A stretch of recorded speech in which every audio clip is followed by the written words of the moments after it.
Are you a person to uphold the law with a blind eye, fairness and impartiality, giving the citizens of the Imperium due process in the search for justice and rightfulness in the Emperor's name? Then being an arbitrator is not for you. Here at the Adeptus Arbites, we are the judge, jury and executioner, enforcing the Lex Imperialis, and there will be no crime. Greetings everyone, hope everyone is doing great. This video is a review of the whole Arbites class. Actual game guides will come soon, but as you watch we'll dive into the originality, not just from other classes in Darktide, but on a whole across the gaming universe, how the Arbites feels to play, and improvements or adjustments that I've seen that I would like to happen. Is the Arbites class original?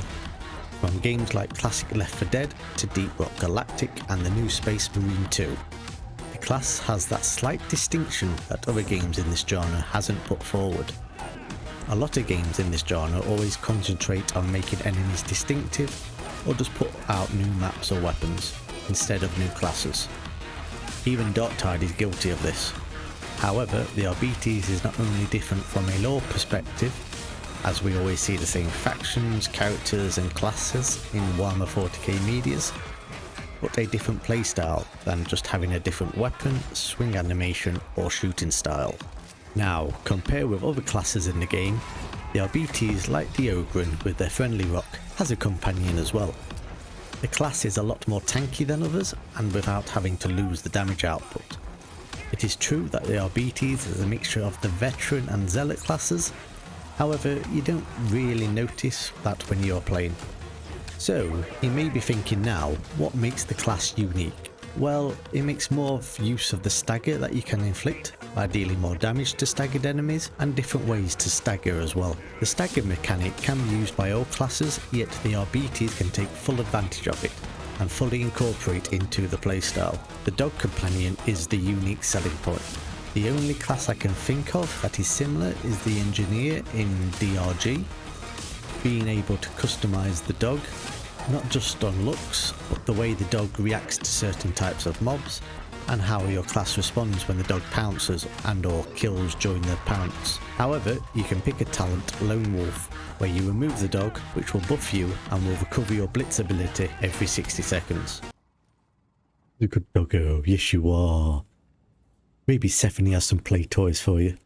Does the class feel good to play? Yes. The new weapon style with a shield and pistol feels natural to play. It isn't clunky, and the future that the players want with dual wielding can become a possibility. Tanking with the shield is great, you can block a lot of damage, and with certain talent points make it even more powerful. When the class was announced, I was worried about how it would work, having to manage the dog being a first person shooter, though playing the class, managing the dog just works. It's simple and easy using the tagging key. Personally, in the settings, you can change how many times you press your tagging key to set the dog on them. I suggest you check that out and test around what works for you. This last segment is little things that feel off to me, and personally would like to change, but on balance may make the class overpowered. The remote detonation blitz ability for your doggo can be annoying to use.